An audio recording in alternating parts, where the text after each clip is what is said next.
I'm doing a leg workout for the first time in forever. The problem is I have weak legs and especially weak hips from all my sitting.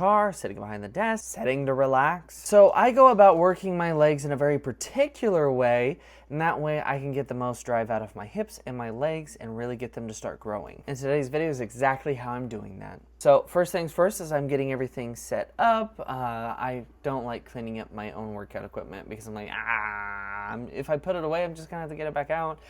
And but if you're at a public gym, clean up your weights. So now I'm doing some hip cars. I'm focusing on internal, external rotation as I'm going through everything, just trying to get my hip as active as possible. Glute max, glute med, glute min, TFL, IT, a little bit of quad, a little bit of hip flexor, a little bit of adductor there.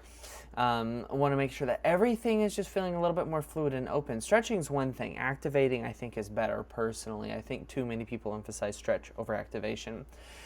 So first exercise that we have is going to be a warm-up set of RDLs. I was feeling extraordinarily stiff, and I probably should have stretched, so counterpoint to that before I got started. And you'll notice that the bar is going lower every single time with this ramp-up set that I have right here. I'm focusing on lat engagement, pelvis rotation, not like rotation, but like pivoting. Making sure I really load those hamstrings and glutes, get them into a nice lengthened position. So now I want to show you from the side. I had to mess with my watch for a minute because I'm trying to track my calories so I can actually get a better accurate reading about how many calories I'm burning so I know how many I should be intaking. So I forgot to do that after I got started, so there I was. Now, one note that I want to mention, go back and replay it if you have to. At the very beginning, you can see my shoulder blades retract and depress before I get started, and I really want you to be able to do that. But with this, you can see my pelvis rotating, you can see me staying close to the legs, and you can see me going back down to about mid-shin with these. Again, targeting the hamstrings and the glutes as I need those to be more active. Next up, we have a lovely little burner. Everyone loves it. Bulgarian split squats. It's very, very ouchy. Like, I think anyone who has ever done these, especially if you've done them, can agree that this burns really, really bad. And oh my goodness, it gets you going. It gets you going, especially on a leg day.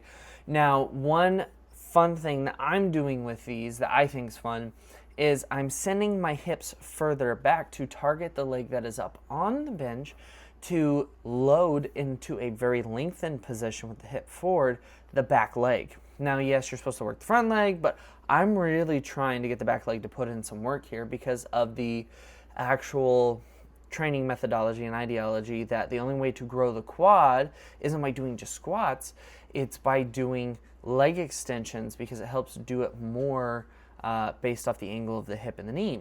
And so I wanted to be able to do the entire quad. So you can see myself hinging further back. And these fry my back legs. Now, the front leg still is dominant in the movement, but I am getting a lot of that back leg. But back up. I know exactly where to put my foot for that type of setup for me to be that quick with it. But that's because it's my home gym. Nothing moves. Nothing moves at all. And the thing is with this, trying to send the leg back, I realize if I don't take a short break in between working right foot forward, left foot forward, the front leg, which was in the back, is always so fried and I do not get the same quality of movement or the same quality of reps or even as many reps into the next set. So little doggy break. They love coming over when I'm working out. Like I have one right now. He's moving my circle light over here. They just want to support me. They just want to support me. All right, single leg RDLs. Single leg RDLs is, well, there's so much I want to say on this one. Single leg RDLs, now I've said it 5 times. Best cues, I like to put my hand on my hip. I'm trying to focus on internal rotation of the hips themselves so I get more glute recruitment on that one. Because a lot of times your hip will kind of flare out and you'll kind of twist out as you go down. I'm trying to twist in as I'm coming down towards the leg that's on the ground. And so you'll notice that the first part of this set and then this part of this set, I am more rigid, I'm more rotated the proper way, and it's helping. It's helping with more glute recruitment and getting everything better in line. Now, from the front, I think you'll see it a little bit better versus from the side. The side, I think, is more about a lat engagement. Is from here, you should be able to see, like, look at my shoulders, and you can kind of see the lighting right off the shorts at the hip, and I fell there. You can kind of see where the hips are shifting. That's where I'm trying to get that internal rotation to really get, and I'm really emphasizing it there. I'm really trying to get those glutes to fire as a stabilizing, lengthened movement for basically that hip rotation control. This just gives me more force output on my actual deadlift, plus it's a really good corrective exercise, in my opinion, for protecting your lower back, especially if you've rehabbed it up to this point to be able to work here. I rarely have flare-ups when I'm doing this, especially with how much I'm sitting. Again, I do sit a lot. I sit a lot for work. I sit a lot when I'm at home. I sit a lot when I'm working on content. So my hips are not properly functioning, so my lower back takes the load. So majority of the time, if you're feeling your lower back, it's probably because your hips or your core. Now, Zerchers. This is new for me. Zerchers are painful when you're not used to it. It's like barbell back squat for the first time. Having that bar right here, very uncomfortable initially, but I'm doing kind of a side lunge Cossack variation where I'm really just trying to get my adductors to pull me side to side, and I'm trying to hold the Zercher hold there. I want to get used to doing Zerchers. I really like the benefits of the posterior chain, keeping the chest upright and being able to load, because effectively the lever length of where the weight is loaded at is lower than up on your back. So I think if I can get used to that, I could probably give a really good stimulus for my legs for much, much heavier weight once I continue to condition all the connective tissue. And you'll see from the side, you can see kind of how my hips are moving, not side to side because you just saw that, but like front to back, that kind of like pivoting. It's just, I like them. I like adding these. Now, banded sidewalks, or just banded lateral walks is what I like to call them. Again, a lot of glute med and TFL on this one. And I lean slightly forward, I bend my knee slightly, not too much on either or, and I really get my hip to feel alive after these. Now, this was a corrective I did before I was squatting not too long ago, but now I'm incorporating it for a little bit of corrective patterning later on. Like, I don't need it as much at the beginning of the workout because I have other exercises that I'm currently doing to prime my movements, with this now just being an accessory to give me some more longevity before my second leg day. And if I'm not mistaken, this is my second leg day. I don't think I said that at the beginning of the video. This is my second leg day. And I'm so sorry I didn't tell you. TKEs, terminal knee extensions. This is a great way to get some VMO activation, the teardrop muscle, vastus medialis.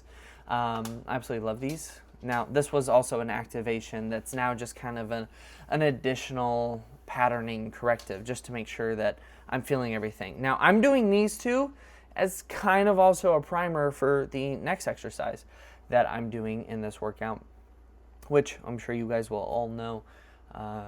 But TKEs, they're great, they're simple. Depending on whether you're used to it, the band on the back of the side of the leg is going to feel a bit uncomfortable. But here we are. Sissy squats. Now, I'm using the bar to assist myself so I can actually create the angle I want. As you can see, I'm pivoting my hand. I'm not trying to actually assist myself up, except on that one. I'm not trying to actually help myself up with any of this. I don't want to help myself up with any of this. I just simply want to feel stable while I'm doing it. It's very important for me. So I'm working through these sissy squats. Now, I'm doing a little dance because those actually felt really good for the first time in a very long time. And I'm very, very happy about it. Enjoy a nice puppy break while I'm talking about this. It's just as those sissy squats for the lengthened position, the control, and the knee health, the benefits, and the work that the tendons and ligaments get for the knee. I'm very happy to be able to include those on a regular basis now. Which, oh my goodness, Maverick is such a loving dog. He keeps coming over and like licking my leg or pushing his head into my arm.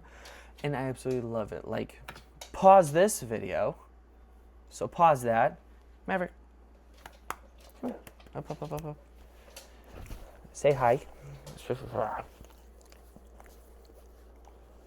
You want to say hi to them? Look over there. Look over there. Oh. So last thing that I do, and the last little bit of this is pretty rushed because I don't want to go full depth about this. boxing corrective exercise, I want to strengthen my neck. So I work on moving my head forward and controlling it back, rocking it back and forth. They all work different muscles in your neck. We could go over that a different day, but working in my neck, I want to make sure that my neck is a lot stronger. Now, personally, I am really far behind on boxing. For those who start following me for boxing, I am really, really sorry that I have not fulfilled my promise yet. I was so hyped up and everything got really expensive. I honestly, it's a very far drive to the boxing gym. And financially, I just can't go as consistent as I want to. I could definitely go, but I can't go as consistent as I want to. And my work schedule was weird, and my dad's appointments were weird. And I have a lot of excuses, but I'm slowly building back up. But pretty much what really solidified me falling behind in boxing was the double knee strain a while back, and then the shoulder strain, I don't know, 6 or 7 weeks ago. So, with all that being said, that is my leg workout routine, and it is how I work on improving my hip activation, my hip control, as well as strengthening and growing my legs. The intensity for everything, because I also said at the beginning, I would tell you the sets and reps of everything. And so, real quick, let's go over that. As far as the hip cars and any other activation, really, I spend about 5 minutes doing that, just constantly, just cycling through any activation that I know I need. RDLs, I had 3 sets of 12 reps with an RPE of 9. I ended up going up to, I think it was 205 or 195. I can't quite see it. No, I can see it there. I only recorded my 135. Anyway, my normal workout. This might have been my deload week for this one. So, RDLs, 3 sets, 8 to 12 reps. Progressively add volume over the course of like 4 weeks. So you can go like 8, 8, 8, 10, 10, 8, 12, 10, 10, 12, 12, 12, right? You can add that volume as you go along. But I chose to chase the perceived exertion, so the intensity, to stay at around 9. And sometimes it dropped down to an 8, and some days I hit the wall and it was a 10. It just depends on sleep, nutrition, and recovery. Now, as far as Bulgarian split squats went, it was 10 to 15 per leg, and I wanted this to be a little bit lighter just because I'm still relatively in the second cycle of correctives and restructuring for my knees. And so 3 sets, both legs, 10 to 15 reps. Intensity, I let these go down to 8 just because, funny enough, because I dropped off from boxing, everything, my cardio training really dropped down. And so my cardio, like my cardiorespiratory system, its capacity and its ability is a lot lower. And after finishing, like on the second week when I was doing 12-12 on both sides, I would like get done and be like, I was so out of breath. It was very humbling. I still hit the assault bike though. That's fun. Anyway, Bulgarian split squats, work yourself up, 10 each leg, up to 15 each leg. Great for some strength endurance training for those legs. And again, I was emphasizing the back leg more than the front leg. Next up, we have puppy break. Then we have our single leg RDL. Single leg RDLs, I kept these very, very straightforward. They were, I think, just 8 to 10. If I could do 10 reps and the RPE was not 8 or above, I would up the weight by 5 pounds because that's all I have at home. Pretty much all my exercises are RPE 8, 9, or 10. I'm chasing the intensity for growth purposes. So these Zerchers, honestly, I'm going based off of feeling. I'm still developing into the activation, how it feels, how I'm holding my body, my posture, my control. And with that being said, that going side to side, I literally just felt it out. When I started feeling a little shaky or fatigued, I would just make sure I finished off on the leg I didn't start on. So if I went to the right, I'd finish on the left, right? So like I'm keeping it even. That's the only cue that I had for that. And I'm focusing on depth and control, and I'm not going very low. I'm literally just getting a feeling for the movement. So just chase intensity and kind of keep it a slightly higher rep. I think one of the times I counted, and I think going like 1, 2, 3, 4, I think it was like 28-ish. So about 14 reps equivalent. Time for a quick eating break with protein macaroni. Lateral band walks going side to side roughly 20 times in total, so 10 each leg, pushing off one leg and eccentrically loading into the other. But after lateral band walks, 3 sets again, like 10 each leg or 20 in total. Intensity 8, right? So like nothing crazy on that one. TKEs, this is the only exception where it like really falls out of left field or whatever, which is 3 sets of 20 reps per leg. RPE, I mean like 7. Like this was just for a little, it's called grease the groove type thing. And we can get into that another time if you're interested. Also, if you haven't yet, please subscribe. And make me a happy boy.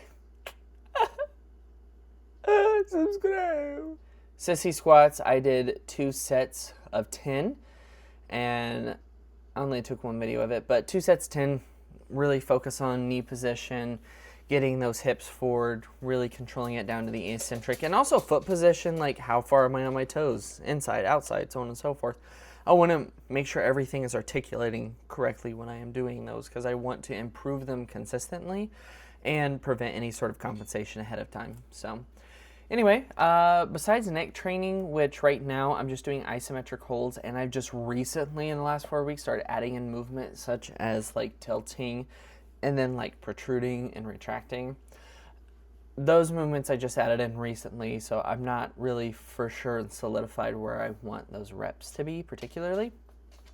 But front, back, side, and just overall, what I go for is about a 20-second isometric with as little assistance as possible, and just see how well I can hold it. And I'm doing an elevated one, it's a lot easier. And that's pretty much it. I do a little bit of core on some of these days. I don't typically record it. I personally just don't like how it looks when I'm doing it. Like I can't get a good enough camera angle. And when I do get a good enough camera angle, the dogs make sure to get in the way of that. I can't blame them. They like their attention. So with all that being said, that is my little like leg day hip corrective, fix my lower back pain type thing workout. Now this is during a hypertrophy block with some accumulation, so increasing volume, strength, endurance. And one thing that I didn't talk about through any of this is majority of the exercises are meant to have a tempo, and I didn't really capture that too well in this video, and I'm pretty sure this is my deal of the week. So all that's to be said, tempo typically eccentric, give or takes 3 seconds, concentrics 1 to 2, and isometrics 1 to 2. Now, it's very rare that the concentrics 1 to 2, it's usually instant or 1. So with that being said, I'm just running around in circles at this point. If you guys have any additional questions about this, because I'm trying to think of what did I cover, what didn't I cover, but I think that pretty much sums everything up. What questions do you have? What did I miss? What would make this workout better? I'm curious. Let me know. And I will see you guys all in the next video. Hopefully you like this new edition series where I'm just breaking down my own workouts. I want to post more often, and I realize just with life right now, I can't post the way I want to post and keep the same high quality edits for every single video, but I do want to be able to communicate and continue to build this community a little bit more. So these videos are definitely going to be where I get to like really, really nerd out about what I know about exercise. So anyway, thank you guys for being here. Stay growing, stay small, and of course, stay silly. I'll catch you on the next video. Till then, later.